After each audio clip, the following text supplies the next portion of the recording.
हरे राम राम राम हरे हरे, हरे कृष्ण कृष्ण कृष्ण हरे हरे, हरे राम राम राम हरे हरे, हरे कृष्ण कृष्ण कृष्ण हरे हरे। हरे राम राम राम हरे हरे, हरे कृष्ण कृष्ण कृष्ण हरे हरे, हरे राम राम राम हरे हरे, हरे कृष्ण कृष्ण कृष्ण हरे हरे। पुंडलिकावरदेव हरी विठ्ठल। कुंडली कवरधारी विठ्ठल श्री ज्ञानदेव तुकाराम पंढरीनाथ भगवान की जय, मौली ज्ञानेश्वर महाराज की जय, जगद्गुरु तुकाराम महाराज की जय, श्री संत शांति ब्रह्म एकनाथ महाराज की जय, श्री सद्गुरु साधु बाबा महाराज की जय, बोलिए सब संतन की जय। ब्रह्मानंदम परम सुखदम केवलम ज्ञानमूर्ति, द्वंद्वादितं गगन सदृशं तत्वमस्यादि लक्षणम्, एकं नित्यमिमलवचनं सर्वहि साक्षिभूतं, भवातीतं त्रिगुणरहितं श्री सद्गुरुतं नमामि। ऐसा सर्वांग सद्गुरु सकल विद्येंचा आगरू, तया माझा नमस्कारू साष्टांग भावी, कर्पूर गौरम करुणावतारम, संसार सारं भुजगेन्द्रहरं,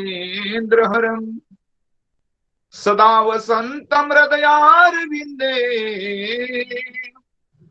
भवं भवानी सहितं नमामि।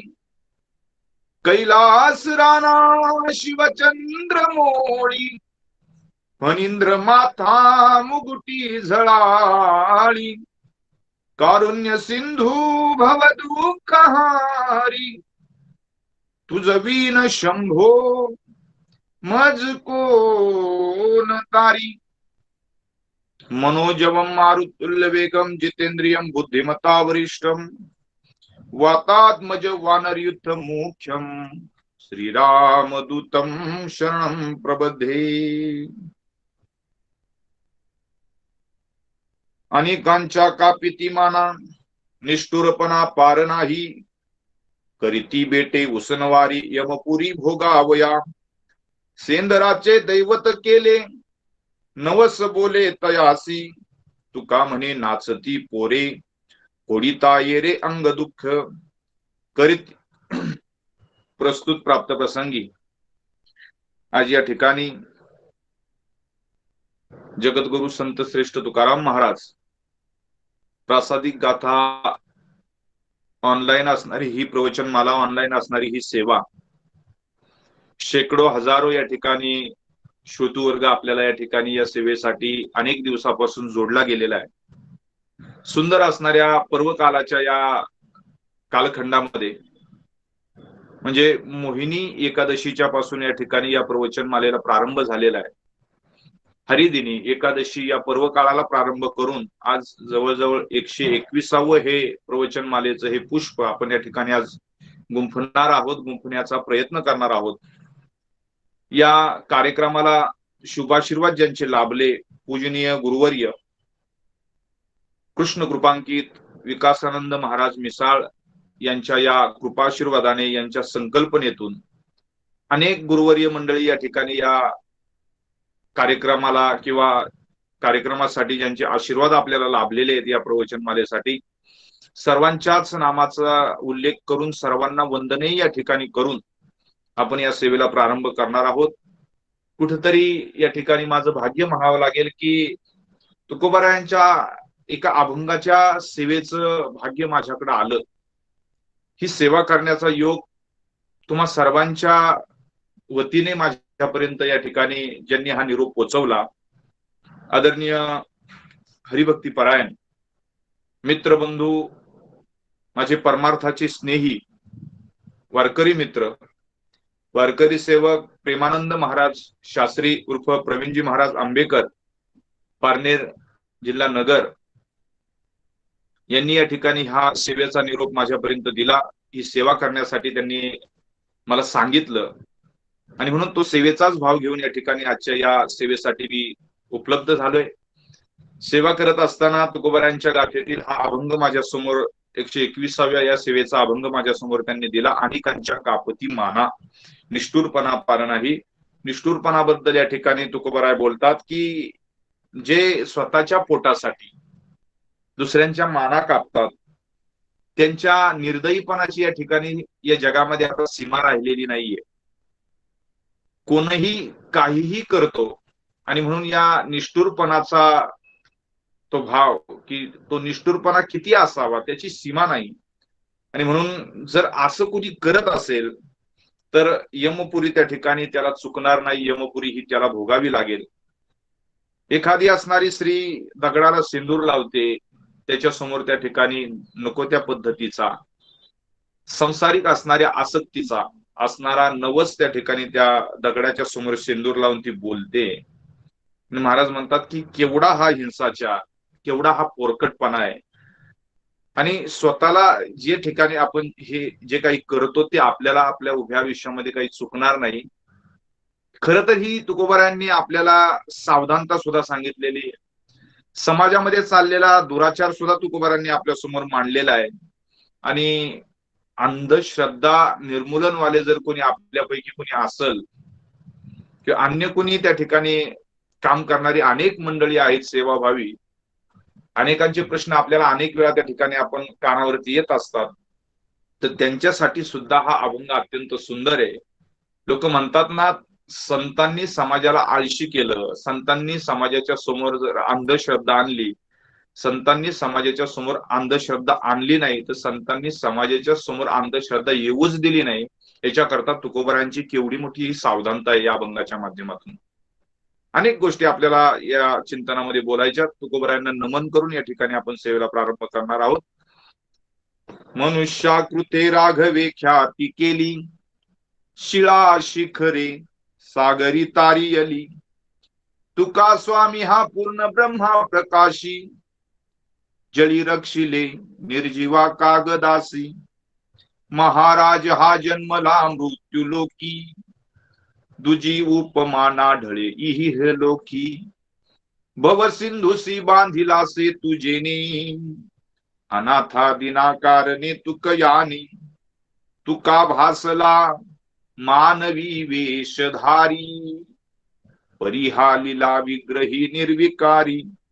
स्वये श्रीहरी सर्व व्यापक जीवा, तुका तोची तो हा परब्रह्म ठेवा. जया पूजिले आदरे पांडुरंगे, विमानस्थ केले प्रयाण प्रसंगे.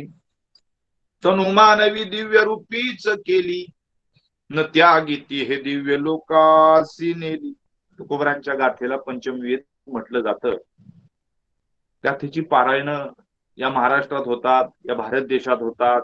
जगभरामध्ये तुकोबारांची गाथा वाचली जाते, त्याची पारायण केली जातात, अभ्यासली जाते. तुकोबारांच्या गाथेवरती अनेक आजचा तरुण असणारा वर्ग त्या ठिकाणी अभ्यास करतोय. अत्यंत चांगली गोष्ट आहे. ज्यावेळेस इंग्रज या देशामध्ये आले आणि महाराष्ट्रामध्ये आल्यानंतर या महाराष्ट्रामधलं या महाराष्ट्रातल्या लोकांचा विचार त्यांनी ओळखला. महाराष्ट्रातले लोक काय करतात, कुणाला आधारभूत मानतात, कुणाला प्रमाणभूत मानतात, म्हणून महाराष्ट्रातली लोक काय करतात याचा अभ्यास इंग्रजांनी केला. आणि तुकोबारायांच्या देहूमध्ये जाण्यासाठीचा रस्ता निर्माण केला. म्हणून आजही तो इंद्रायणीवरचा पूल आपल्याला साक्ष देतो की इंग्रजांच्या लक्षात आलं की तुकाराम महाराजांच्या गाथेचा अभ्यास करणारी मंडळी या महाराष्ट्रामध्ये. आणि म्हणून अत्यंत महत्वाचा विचार इंग्रजांनी त्यांच्या डोक्यामध्ये घेतला की ही लोक अभ्यास कशाचा करतात, कुणाला फॉलो करतात, कुणाचे विचार आपल्या बरोबर बाळगतात. याच्यासाठी इंग्रजांनी तुकोबारायांची गाथा जाणून घेता यावी म्हणून देहूमध्ये जाणं सोपं व्हावं म्हणून इंद्रायणीवरचा तो पूल आजही साक्षी देतो. त्या इंद्रायणीवरचा पूल आजही त्या ठिकाणी आपल्याला पाहायला मिळेल की जो इंग्रजांच्या काळामध्ये निर्माण झाला किंवा तयार झाला. आणि तुकोबारायांची गाथा इंग्रजीमध्ये त्या ठिकाणी त्यांनी छापून घेतली आणि नंतर तुकोबारायांच्या गाथेचं चिंतन इंग्रजांनी केलं. म्हणजे मला त्याच्यातून महत्वाचा मुद्दा आणि स्वाभिमानाची आणि जमेची बाजू सांगायची की इंग्रजांनी सुद्धा तुकोबारायांच्या गाथेचं चिंतन केलं, इंग्रजांनी सुद्धा तुकोबारायांच्या गाथेचा अभ्यास केला. एवढंच नाही, छत्रपती शिवाजी महाराज सुद्धा तुकोबारायांच्या गाथेचं चिंतन करायचे.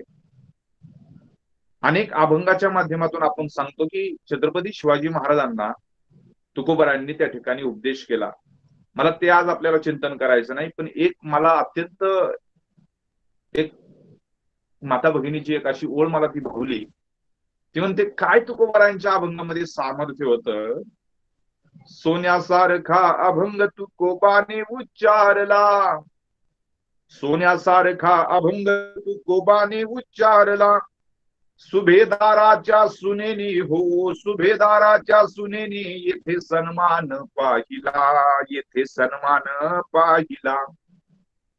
सोन्यासारखा अभंग तुकाराम महाराजांनी उच्चारल्यानंतर त्याचा परिणाम छत्रपती शिवाजी महाराजांवरती काय प्रभाव झाला, त्या प्रभावाचं वर्णन तिने केलं की या महाराष्ट्रामध्ये कल्याणच्या सुभेदाराची सून सुद्धा सन्मान पाहते. हे सामर्थ्य आणि ही ताकद जर कोणाची असेल तर ही तुकोबारायांच्या गाथेची आहे. आपण सर्वजण भाग्यवान आहोत की ती गाथा आमच्या समोर आहे. तुकोबारायांच्या एका एका अक्षराची आम्हाला सेवा करता येते. मी या संबंधानं बोलतोय. आपण गाथेमध्ये प्रवेश करणार आहोत. या संपूर्ण सेवेचे आपण त्या ठिकाणी साक्षीदार आहोत आणि म्हणून ही आनंदाची ना आपल्यासाठी जमेची बाजू आहे की महाराजांचा अभंग किती सोन्यासारखा आहे. महाराष्ट्राच्या राजांचं चरित्र जर कोणी घडवलं असेल तर हे तुकोबारायांच्या गाथेने घडवलंय. म्हणून एवढंच नाही, अजून एक माझ्या अनुभवातली गोष्ट सांगतो. 2014 सालची गोष्ट.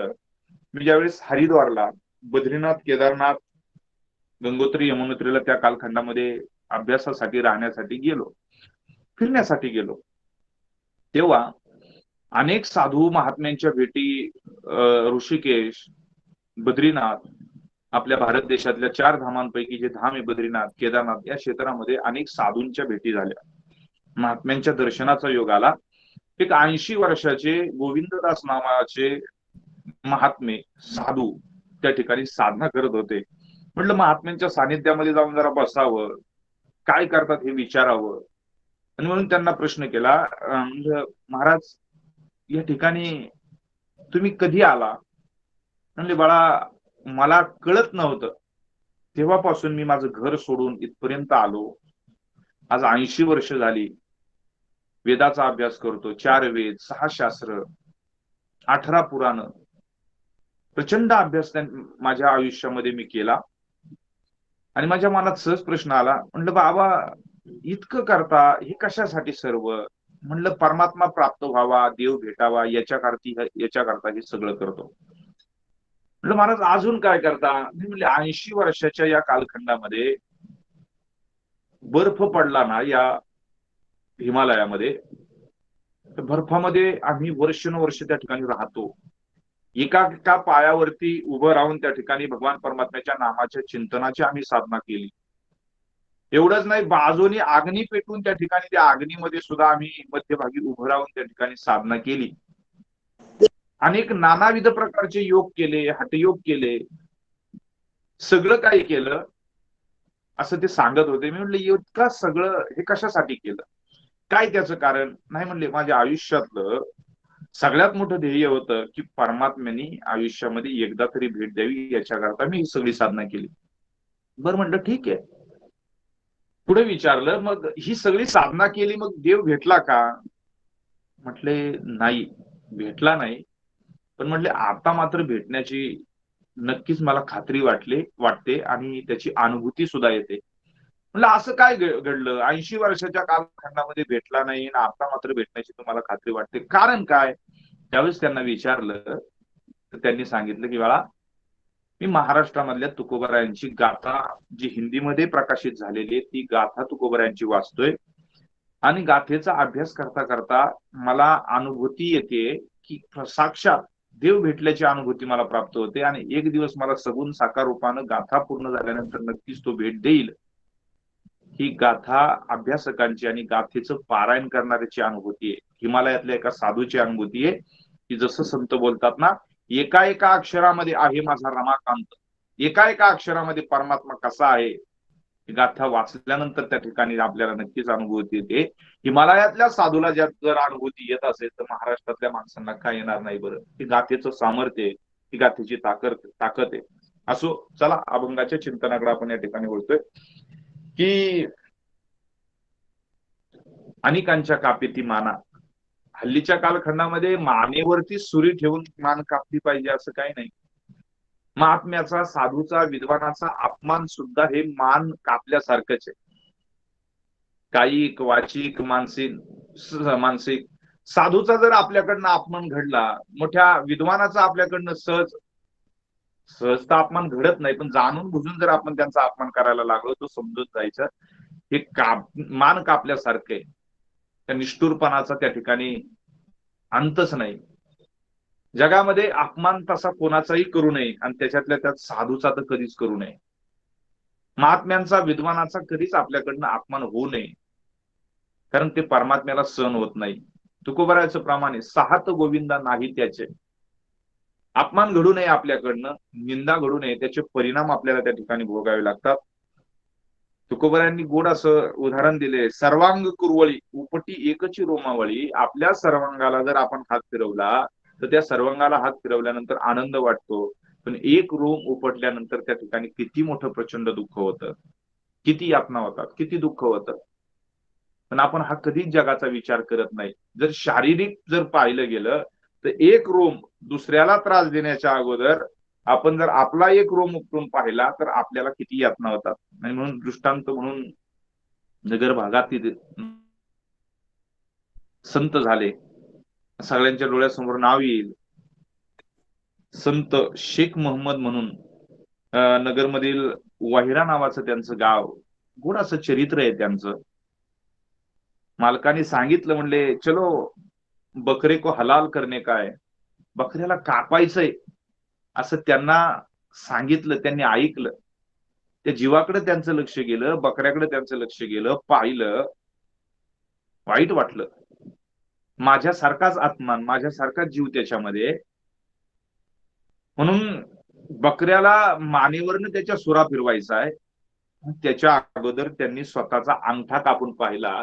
अंगठा कापल्यानंतर किती त्रास होतो, किती वेदना होतात, हे त्यांनी स्वतः अनुभवलं. अरे, माझा अंगठा कापल्यानंतर मला इतक्या वेदना होतात, मग याच्या मानेवरनं जर सुरा फिरवला तर याला काय होईल. हे जगाचं दुःख फक्त संत जाणू शकतात. माणसाचं जाणतील नवल काय. दया करणे पुत्रासी, त्याची दासा आणि दासी नाही. भूतदया ज्याची अंगी, त्याची घरी चक्रपाणी. या तत्वबोधावरती संत आपलं जीवन जगत असतात. मुंगीला सुद्धा दुःख होऊ नये, हा, मारू नये सर्प संताची दृष्टी, होतील ते कष्टी. तुकोबराय सांगतात ना, संतांना सापाला मारलेलं सुद्धा आवडत नाही, ते कष्टी होतात. संत शेख मोहम्मदांसारखे एवढे मोठे महात्मे बकऱ्यावरती बकऱ्याच्या मानेवरती सुरीराई चालवली, स्वतःचा अंगठा कापला, आणि मग त्या वेदना किती होत्या त्या स्वतः अनुभवल्या. आणि मग याला काय वेदना होतील. एवढे मोठे महात्मे असतात. आणि म्हणून शेख मोहम्मद अविंद, त्याचे मुखी गोविंद, अखंड नामाचं चिंतन ज्यांनी आयुष्यभर केलं, त्यांच्याबद्दल बोललं जातं. योग संग्राम नावाचं चरित्र त्यांचं लिहिलं गेलेलं आहे. जयरामदास हे शेख मोहम्मदांचे शिष्य, त्यांच्या गळ्यामध्ये त्या ठिकाणी जाणवं होतं ब्राह्मण. मग तुमच्या गळ्यामध्ये जाणवं नाही असं म्हणतात की संत शेख मोहम्मद महाराजांनी आपली छाती फाडून दाखवली, तेव्हा जाणव्याचे गठ्ठेच्या गठ्ठे त्या ठिकाणी त्यांना दिसले. कबीर महाराज सुद्धा सांगतात, दोहा आहे कबीर महाराजांचा, आपण काही गोष्टी वरवरनं पाहतो. सुकी लकडी का माला बनाया, गले में डाला सूत, आत्मज्ञान की खबर नाही, वो मसन खाई का भूत. आणि म्हणून आजही हे भूषण आपल्याला सांगावं लागेल. नगर जिल्ह्याचं हे भूषण आहे की बाबा, शिखासूत्र त्या ठिकाणी ठेवणारे मुसलमान आपल्याला त्या ठिकाणी पाहायला मिळतात.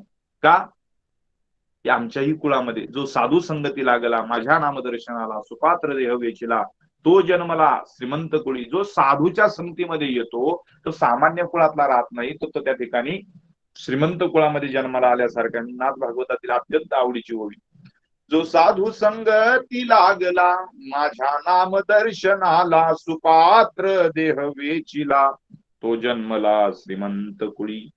म्हणून साधूच्या संगतीमध्ये गेल्यानंतर आपलं कुळ श्रीमंत होतं, आपली कुळ पुनीत होतात, पुण्यवान होतात.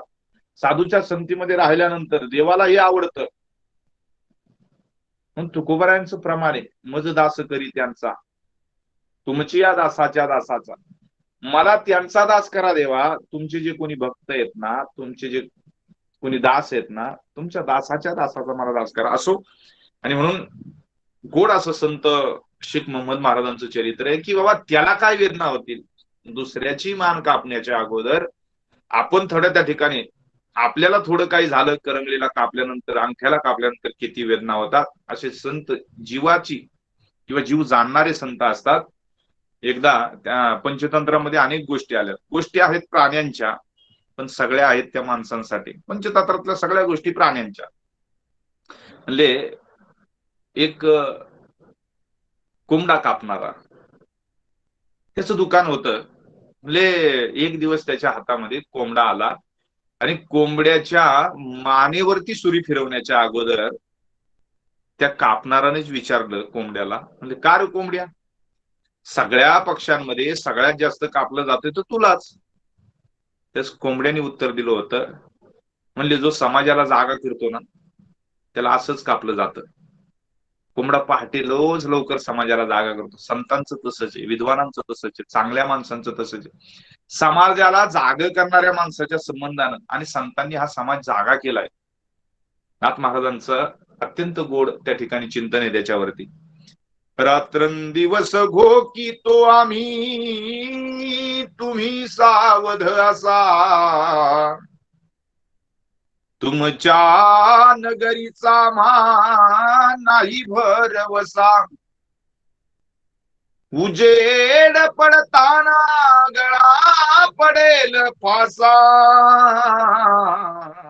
उठा की जी माय बाप, कशी लागली झोप, हुजूर जागोनिया एवढी, चुकवावी खेप, तुमच्या नगरीची नाही नांदणूक बरी, तुमच्या सेजेला दोन लोभिष्ट नारी, त्या योगे दुःख तुमच्या नगरात भारी.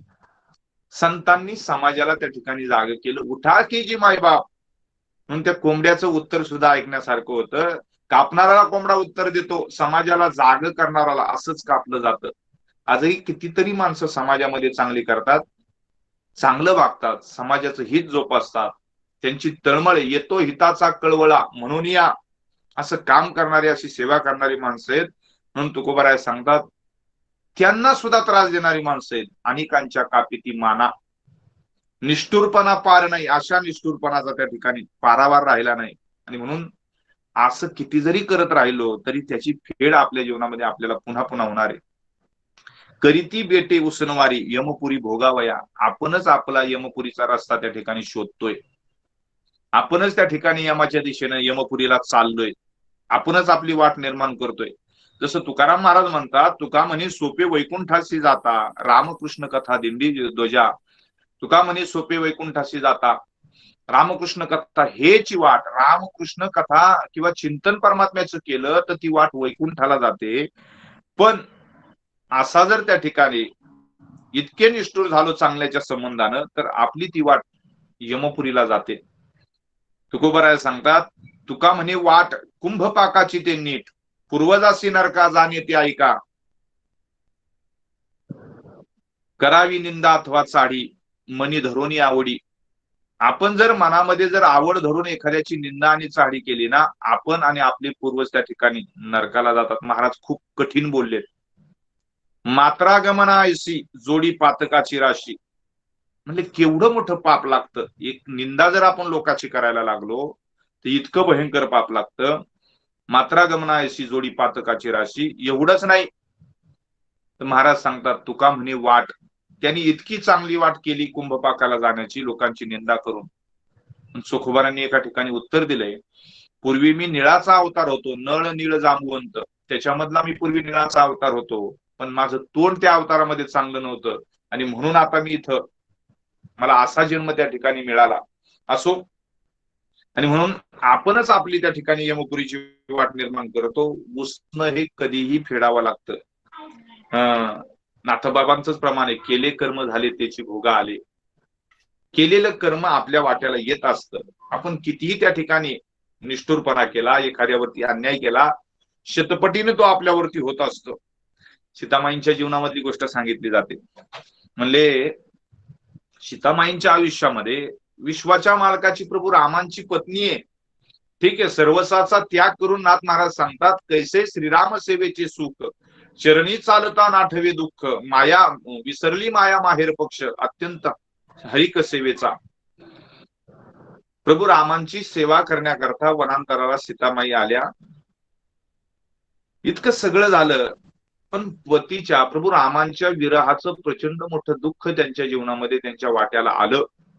अगदी गरोदर अवस्थेमध्ये सीतामाईंना जंगलामध्ये वनांतराला त्या ठिकाणी प्रभू रामांनी सोडावं, ही वेळ त्यांच्यावरती का आली? असं काय सीतामाईंच्या आयुष्यामध्ये सीतामाईंनी केलं होतं?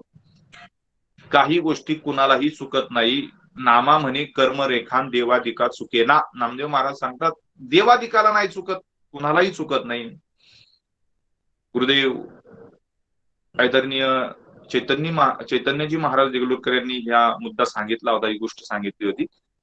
म्हणले एका चक्रवाक पक्षाचं जोडपं सीतामाईंनी पाहिलं आणि ते जोडपं गप्पा मारत होतं. गप्पा होत्या, पण ती प्रभू रामाची कथा एकामेकाला सांगत होते.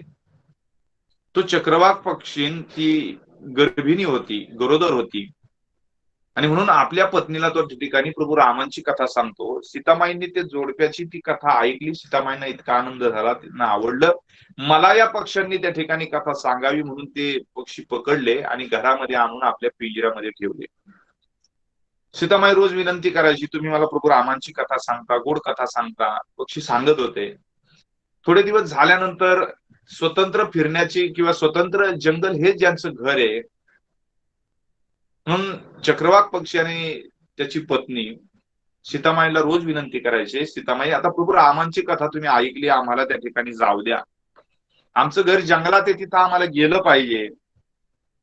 चक्रवाक पक्षी म्हणायचं, माझी पत्नी गरोदर आहे, जे जंगलात मिळतं ते इथं पिंजऱ्यात मिळणार नाही, आणि म्हणून आम्हाला स्वतंत्र फिरलं पाहिजे. रानातली काही फळं असतात ती मला हिला खाऊ घातली पाहिजे. आणि दुसरी गोष्ट शिकण्यासारखी, गरोदर अवस्थेमध्ये चक्रवाक नावाचा तो पक्षी आपल्या पत्नीला काय सांगावं आणि गरोदर अवस्थेमध्ये आपणही आपल्या पत्नीला काय सांगितलं पाहिजे, याचंही गूढ चिंतन आपल्याला त्याच्यातून घेता येईल. रामकथा सांगतो तो पक्षी.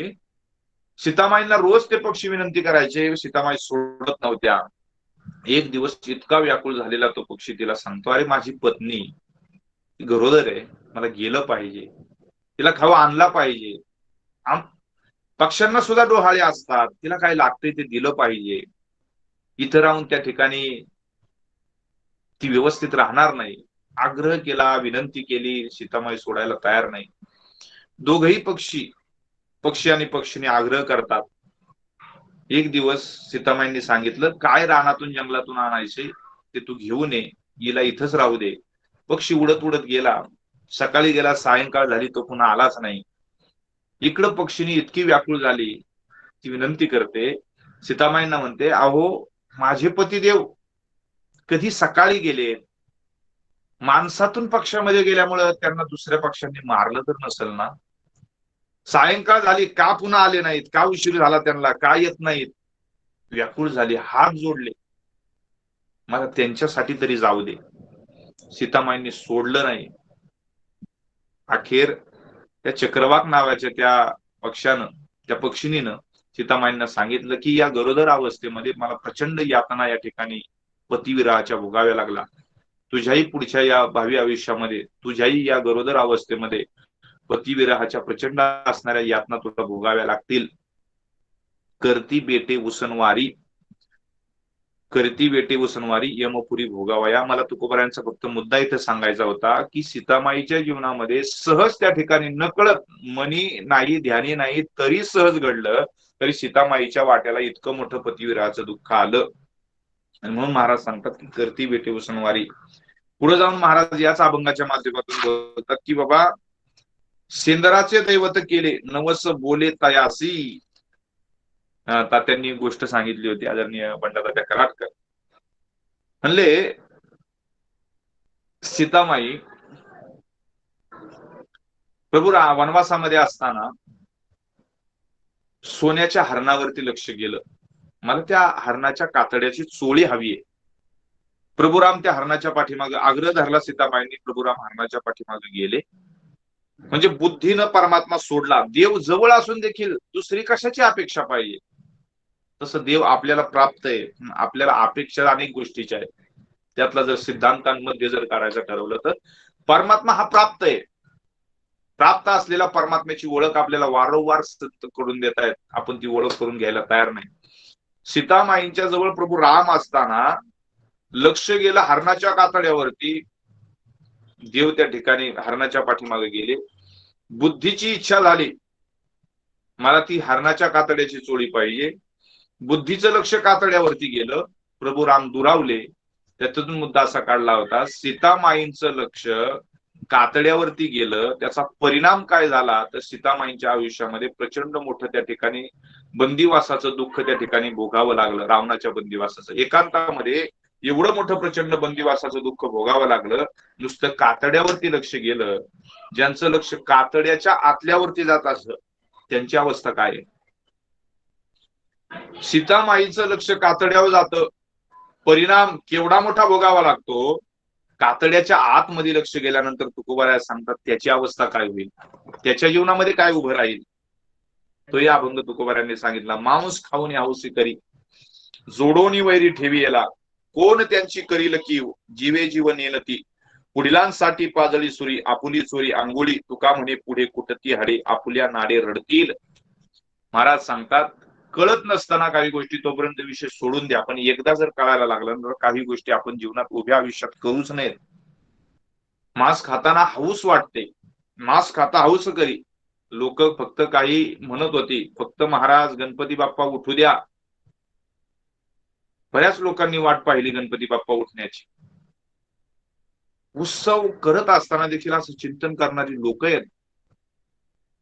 पण तुकोबारायांनी दाखवून दिले की त्याचे परिणाम काय आहेत. आपल्या जीवनामध्ये आपला वैरी आपणच जोडून ठेवलाय, आपला वैरी दुसरा कोणी नाहीये. आणि म्हणून महाराज सांगतात की कोण त्यांची करी कीव, कोण त्यांची जाणीव ठेवणारे, कोण त्याची कीव करणारे. जीवे जीव नेनती, स्वतःच त्या ठिकाणी आपणाशी घातुकू होतोय. एवढंच नाही, पुढिलासाठी पाजळी सुरी, आपली चोरी अंगुळी. म्हणजे त्याला कापत असताना आपल्या अंगठ्याला, आपल्या करंगळीला कापू नये म्हणून किती बचाव करतो. महाराज सांगतात तुका म्हणे पुढे कुटतील हाडे, आपल्या नाडे रडतील. हीच माणसं त्यावेळेस स्वतःवरती या कर्माचे भोग येतील ना, त्यावेळेस तिथं त्यांना सोडवणार कोणी नसतं. प्रचंड रडतील. महाराजांचा अभंग किती रडतील, काय होईल त्यांच्या संबंधानं. मारीती झोडीती तोडीती निष्ठूर, यमाचे किंकर भूसाल.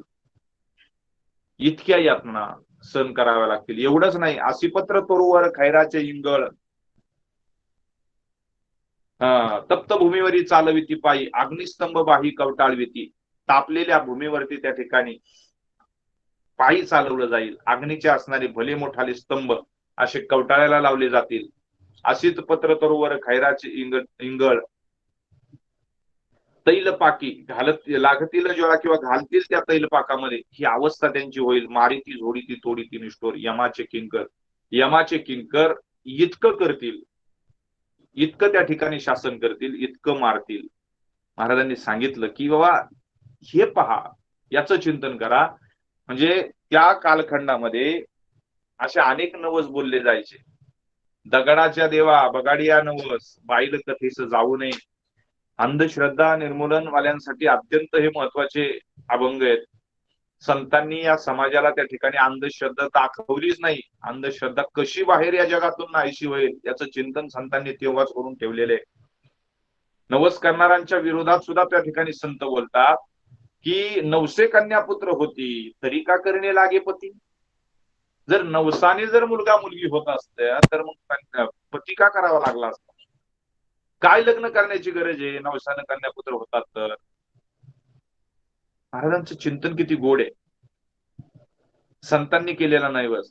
किंवा तुकाराम महाराजांचा एक नाटाचा गोडा अभंग आहे. सेंदरी हेंदरी दैवते, कोण पूजी भूते घेते, आपल्या पोटाची रडती. जी देवता आपल्याच पोटासाठी रडतात ती काय आपल्याला देणार आहेत. सांडोनी श्रीकृष्णाचे चरण, इंद्रादी देवाचे करीता भजन, ते देवची मृत्यूग्रस्त पूर्ण भज त्याचे मरण कोण वारी. एकनाथी भागवतामध्ये दुसऱ्या अध्यायामध्ये ओवी आलेली, अरे श्रीकृष्णाचं चिंतन सोडून तुम्ही जे मागणारे देव आहेत त्याच्या पाठीमागे जर गेला, ते स्वतःच देव जर मागणारे असतील तर तुमची मागणी काय पूर्ण करणार आहेत. महाराजांचे अनेक अभंग आहेत. भैरव खंडेराय रोटी सुटीसाठी देव, गणोबा विक्राळ लाडू मोदकांचा काळ, रंडीचंडी शक्ती मध्य मांस बक्षिती. एक देव आपल्याला काय देणार आहेत, आपणच आपल्यासाठी त्यांना सोपं केलं. भैरव खंडेराय कोण म्हणतं, साक्षात भगवान परमात्म्याचा, भगवान महादेवांचा अवतार असणारा खंडेराया त्याला मांस लागतं. कोण असं म्हणतं? तुकोबाराय सांगतात नाही, आपल्यालाच लागतं म्हणून इतकं सोपं करून आपण घेतलं की त्या देवाच्या नावाखाली आपण काही गोष्टी खपवतो. भैरव खंडेराय रोटी सटीसाठी देव. लाडू आणि मोदक आपल्याला आवडतात म्हणून आपण गणपती बाप्पाला पुढे करतो. मद्य आणि मांस आपल्याला आवडतं म्हणून मद्य, रंडीचंडी शक्ती मध्य मांस बक्षिती. महाराज सांगतात बस एक धरीला चित्ती आम्ही रखुमाईचा पती. त्याला काहीच, बळिया माझा पंढरीराव, तो हा देवांचाही देव, तुम्ही किती काय म्हणा आमच्या देवाला काहीच लागत नाही म्हणले.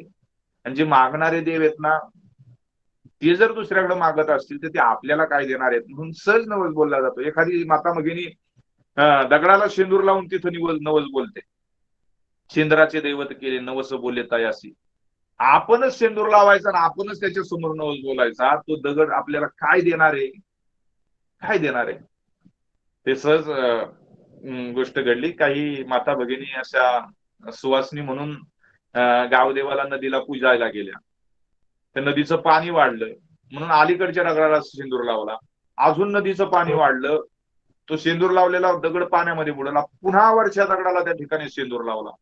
जसं नदीचं पाणी वाढत आलं, वरच्या दगडाला शेंदूर लावत गेली. नावं देण्यात आली ही अमुक अमुक देवी, हा अमुक अमुक मसोबा, हा वेताळ, हा पेताळ, अशी नावं देण्यात आली. घडलेली अनेक ठिकाणी अनेक अशा गोष्टी घडतात. आपणच त्या ठिकाणी शेंदूर लावायचा.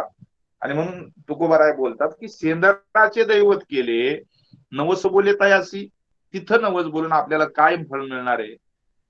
संतांनी बोललेला नवस आणि आपण केलेला नवस याच्यामध्ये काय फरक आहे बा. संतांचा नवस काय, माऊली म्हणतात तुझी सेवा करीन मनोभावे. नवसिये माझे नवसिये ओ, पंढरीचे दैवत नवसिये ओ, पंढरीचे दैवत नवसिये ओ, नवसिये माझे नवसिये ओ. महाराज सांगतात की आम्ही नवस केला कुणाला, पांडुरंग परमात्म्याला. देवा तुझ्या आम्ही त्या ठिकाणी मनोभावानं सेवा करील, ही सेवा करण्याचं बळ त्या ठिकाणी तू आम्हाला दे. एवढंच नाही, तुकोबारांनी केलेला नवस सांगतो. तुका म्हणे काया करीन कुरवंडी, तुका म्हणे काया करीन कुरवंडी, ओवाळूनी सांडी मस्तक हे, ओवाळूनी सांडी मस्तक हे, आठवीन पाय हा माझा नवस, आठवीन पाय हा माझा नवस, आठवीन पाय हा माझा नवस. तेव्हा तुझे पाय आठवीन हा माझा नवस आहे. कसे आठवीन? रात्र ही दिवस पांडुरंगा, रात्र ही दिवस पांडुरंगा, आठवीन पाय हा माझा नवस. संतांच्या नवसामध्ये आणि आपल्या नवसामध्ये किती मोठा फरक आहे. आणि म्हणून महाराज सांगतात की संत कार्य, महात्मे काय करतात आणि आपण काय करतो. आपली वाट पाहतो यम आणि संतांची वाट पाहतो यम. पण फरक काय? यमधर्म वाट पाहे निरंतर, जोडून या करतिष्ठत असे. यमानी जर संतांची वाट पाहिली ना तर यम दर्शनासाठी संतांची वाट पाहतो आणि हात जोडून पाहतो. वाट वैकुंठी पाहती, स्वर्गातल्या देवता संतांची वाट वैकुंठामध्ये पाहतात, तिथून नमन करतात, तिथून वंदन करतात. कधी माझे भक्त मला भेटायला येतील असं परमात्म्याने चिंतन करावं. पण सामान्य जीव आम्ही जर त्या ठिकाणी असं वागलो तर आमची वाट पाहतो यमाचा पाहुणा प्राणी होईल. माऊली सांगतात ना, आम्हाला ठरवायचंय आपल्याला पाहुणं यमाचा व्हायचंय की आपल्याला पाहुणा परमात्म्याचा व्हायचंय, भगवंताचा व्हायचंय. यमाने सुद्धा त्या ठिकाणी नित्य नियमानं त्या ठिकाणी एकादशी केली तर यम सुद्धा आपली दर्शनाची वाट पाहतो. आणि म्हणून संतांची वाट कशी पाहिली जाते. तुकोबारा त्या ठिकाणी सांगतात की बाबा शेंदराचे दैवत केले नवस बोले तयासी आणि तुका म्हणे नाचती पोरे ओडिता येरे अंगे दुःख. किती जरी त्या ठिकाणी आपण आपल्या आयुष्यामध्ये हे केलं तर तुकोबरा आपल्याला सांगतात की हा पोरकटपणा लहानपणाच्या मध्ये मांडव्य ऋषींच्या जीवनामध्ये घडला होता. परिणाम किती भोगावा लागला त्या पोरकटपणाचा, शुळावरती जावं लागलं. लहानपणी लहान असताना भुंग्याला काटा टोचला, त्याचा परिणाम किती भोगावा लागला. म्हणून प्रत्येक गोष्टीचा परिणाम आपल्याला त्या ठिकाणी भोगावा लागणार. भीष्माचार्यांच्या आयुष्यामध्ये 21 का 50 जन्म पाठीमागा असं सांगितलं जातं. काहीच त्या ठिकाणी पाप नव्हतं, पण आपल्या बाणाच्या टोक्याने सरडा उचलला आणि कुंपणावरती फेकून दिला, शेरपंजेरी पडावं लागलं. परिणाम किती भोगावे लागतात. तुका म्हणे नाचती पोरे खोडीता येरे अंगे दुःख. हे सहन करावं लागेल, हे भोगावं लागेल. म्हणून गोष्ट सांगितली जाते, संत शिरोमणी पराक्रमी योगी जगी थोर झाले गाडगे बाबा. अशा काही घटना होताना गाडगे बाबांनी त्यांच्या आयुष्यामध्ये जर कधी पाहिल्या ना, ते गाडगे बाबांना सहन व्हायचं नाही. पूर्वीचा कालखंड होता, असं जनावरांना, कोंबड्याला, बकऱ्याला, जनावरांना असं बळी दिलं जायचं, खड्डा खणला जायचा, त्याच्यात बोकड उभा केला जायचा आणि त्याला कापलं जायचं. ही जर घटना महात्म्यांनी पाहिली, महात्म्यांना सहन होत नाही. संत एकनाथ महाराज गाढवामध्ये देव पाहतात. अशा असंख्य घटना आहेत. महात्म्यांना त्या ठिकाणी काही गोष्टी सहन होत नाही. गाडगे बाबांच्या समोर अशी घटना जर दिसली, इथे असा बळी देणारे हे जर कळालं, तर संत शिरोमणी गाडगे बाबा तिथं खड्ड्यात उतरायचे. ज्या खड्ड्यात बोकड कापला जाणारे, मारला जाणारे, बळी दिला जाणारे, त्या खड्ड्यात उतरायचे आणि उतरल्यानंतर स्वतः सांगायचे की या लेकराला कशाला कापता. सामान्य साध्या प्राण्याला सुद्धा लेकरू म्हणतात ते महात्मे आहेत. म्हणून ज्ञानोबा आम्हाला माऊलींनी जन्म नाही दिला, पण आम्ही माऊलींची सगळी लेकरं आहोत. आई सारखं प्रेम या विश्वावरती जगावरती करणारे संत असतात. म्हणून आम्ही ज्ञानोबरायांना माऊली म्हणतो. ज्ञानाबाई माझी अनाथाची माय, एका जनार्दनी पाय वंदित असे. संत शिरोमणी गाडगे बाबा म्हणायचे, अरे या लेकराला कशाला कापता, या लेकराच्या अगोदर मला कापा ना, मला कापा. अनेक वेळा संत त्या ठिकाणी सावध करतात, सावधानता त्या ठिकाणी करून देतात, पण समाज, माणसं सावध होत नाही. या निष्ठुरपणाचं फळ एक ना एक दिवस आपल्याला भोगावं लागतं. हिटलर सारखा या जगातला 6.5 लोक मारले त्याने चेंबर मध्ये घालून. चला, त्याला तो अभिमानी होता, प्रचंड त्या ठिकाणी क्रोधी होता, क्रूर होता, पण आयुष्याच्या शेवटी त्याचा परिणाम स्वतःला आत्महत्या करावी लागली. टिकत नसतं, संपावं लागलं, स्वतःला संपून घ्यावं लागलं. आणि म्हणून प्रत्येक गोष्टीला या जगामध्ये उत्तर ठरलेलं आहे. आपण जसं असू, ज्याच्याप्रमाणे क्रिया करू, त्याप्रमाणे आपल्याला उत्तर मिळतं. आणि म्हणून संत तुकोबारांची गाथा आपल्याला काय देणार आहे, तर आपल्याला या ठिकाणी संत सावध करतायत. या गाथेच्या माध्यमातून आपण सावध होणार आहे. संतांनी लिहिलेले अभंग वाचल्यानंतर आपल्याला प्रत्येक क्षणाला त्या ठिकाणी एक मार्ग सापडतो.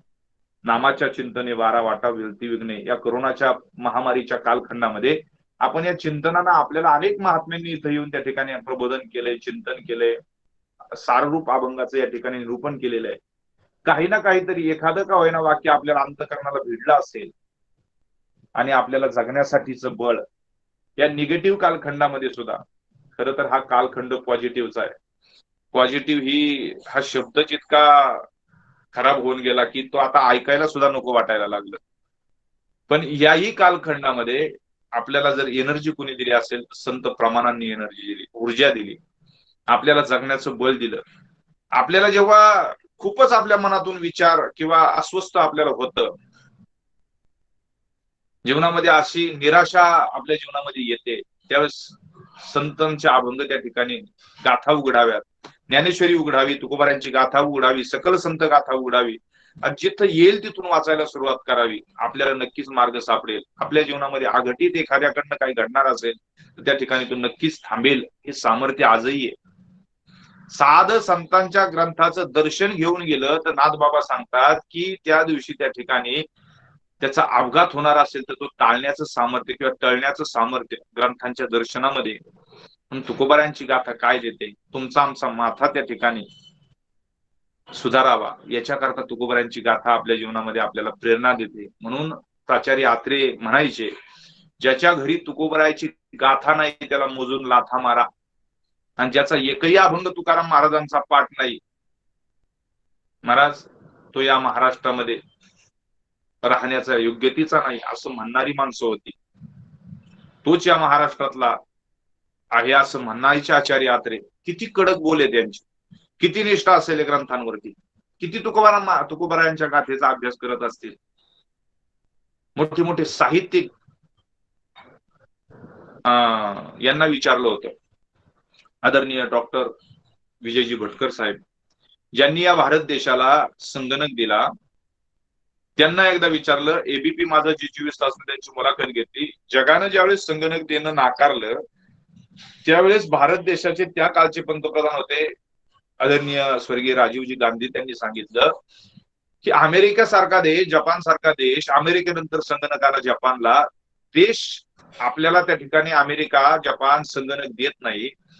भारत देशातल्या शास्त्रज्ञांना आव्हान केलं आणि त्यावेळेस ते आव्हान स्वीकारलं. डॉक्टर विजयजी भटकर यांनी, मराठवाड्याचे सुपुत्र राहतात पुण्यामध्ये, त्यांनी स्वीकारलं. मला 100 असे अभ्यासू विज्ञान किंवा सायंटिस्ट माझ्या बरोबर पाहिजे, शास्त्रज्ञ बरोबर पाहिजे. निवडक शास्त्रज्ञ बरोबर घेतले, रात्रंदिवस चिंतन केलं, अभ्यास केलं. 3 वर्षाचा कालखंड सरकारकडनं त्यांनी मागितला होता, पण 3 वर्षाचा कालखंड नाही, 1 ते 1.5 वर्षाच्या कालखंडामध्ये संगणक बनवण्यामध्ये त्यांना यश आलं. त्यावेळेस भारत देशाच्या वतीनं त्यांना गौरवण्यात आलं, सन्मानित करण्यात आलं. विविध चॅनलनी आजही त्यांची मुलाखत घेतात. त्यावेळेस त्यांना विचारलं होतं की तुम्ही आपल्या भारत देशासाठी हा संगणक तयार केला, ही प्रेरणा कशाची? त्यावेळेस त्यांनी उत्तर दिलं होतं, माझ्या आयुष्यामध्ये माझ्या हातामध्ये ज्ञानोबारायांची ज्ञानेश्वरी, सकल संतांचं वाङ्मय आणि तुकोबाराम महाराजांची गाथा माझ्या जीवनामध्ये मी अभ्यासली. त्या गाथेनं मला त्या ठिकाणी बळ दिलं आणि ही गाथेची प्रेरणा आहे. गाथेमुळं, ज्ञानेश्वरीमुळं मी या ठिकाणी हा संगणक बनवू शकलो असं म्हणणारी या देशातले मोठे शास्त्रज्ञ आहेत. ती ही गाथा आहे. त्या ह्या गाथेचं आपण चिंतन करतोय.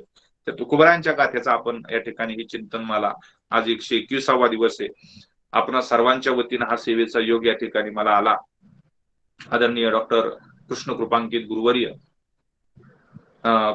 कृष्ण कृपांकित आदरणीय मिसाळजी महाराज यांच्या या कृपाशीर्वादानं या ठिकाणी ही मालिका चालू आहे.